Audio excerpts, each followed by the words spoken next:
Hey YouTube, it's Sunday, May 29th. Done a couple of the videos today on yard lawn tractor that I was working on, and I'm kind of winding down today. It's been kind of warm, but been wonderful outside. And I have bought these pair of TLS4X Peavey speakers a week ago, and they've just been sitting there. I threw them on the bed of this old truck I'm in my garage. And you can see there are two 15s and a horn. And I bought these, they were listed on Craigslist or something, and buzzed over to the town next door, and he wanted $80 for the pair, knowing that one was missing one of the speakers. So I took my practice amp over, and we give them a try. The one on the left there didn't do anything. The bass speaker didn't work, the horn didn't work. This one, the two 15-inch bass speakers were playing, they sounded okay, and the horn didn't work. So that being said, I said, you know, I'm not going to give you $80 for them. I offered them $40, we negotiated to $50, and I took them home. So I got these for $50. I had already priced that replacement 15-inch. These are, I think, what Peavey calls our Pro Series. Are not Black Widows. They're the kind of entry-level Pro Series. They sound pretty good, but they're not Black Widows, right? So I was kind of winding up my day. Maybe I was going to work in here for another hour or so before I called it a day. So I thought I'd fiddle with these for a little bit, take you guys along for the ride. The one on the left, I plugged it back into my practice amp, and, you know, again, nothing. So I pulled the bass speaker out, and it was not connected. So that was easy enough. Pulled the horn out of it, and it had one of the wires off of it as well. Somebody had been fiddling with it. So I set it down, and I checked it with an ohm meter, and that one had 7 ohms, something like that. Anyway, enough to know it's okay. I put it back together, and both speakers that are in it play. So for about $70, I can pick up that replacement speaker for that, and it'll be good to go. And now I was going to turn my attention to this one, and I thought there's an opportunity for a video. If you guys out there are buying used equipment, you know, it's always a good idea to check them before you buy them. I mean, they could be wore out, blown out, the crossover is toasted or something. So I pulled the screws out of the cover, but let's take it apart together. Again, the two bass speakers are working okay. It's the horn that does not work. So we have a couple things going on here. It's either the crossover or it's the horn itself. So, like I said, I got the screws out of this thing. Cover. Pull it off. These are dirty, so let's clean these up, but isn't that always the case? Always got to clean them, always got to clean them. Let's see. These take a interesting bit. I do like the fact that these are threaded and not just wood screws.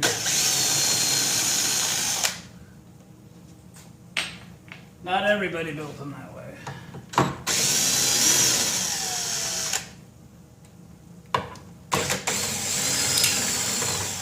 Maybe it's just not connected. That'd be cool, wouldn't it? Plug it in and it'll go.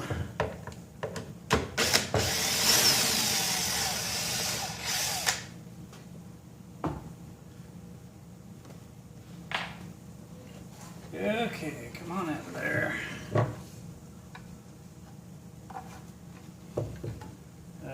Nope, it's got wires on it. Cam off there. Okay, stick that there. Stay.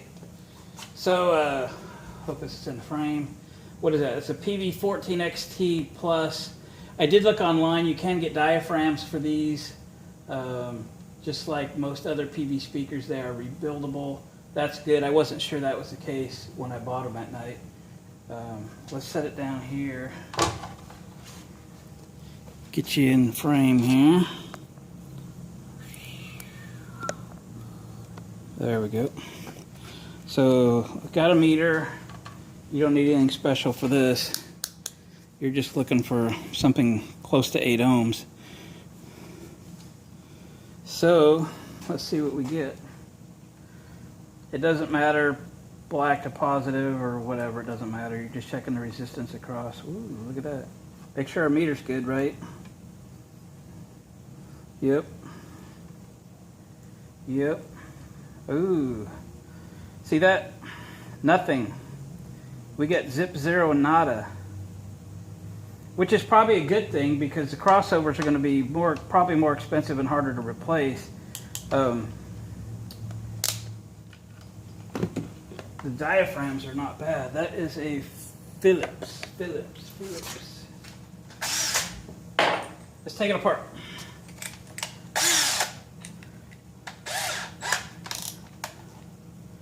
See what we got.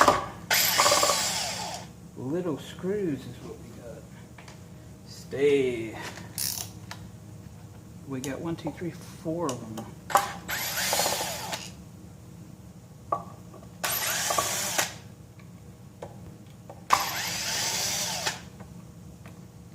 Have a better magnet.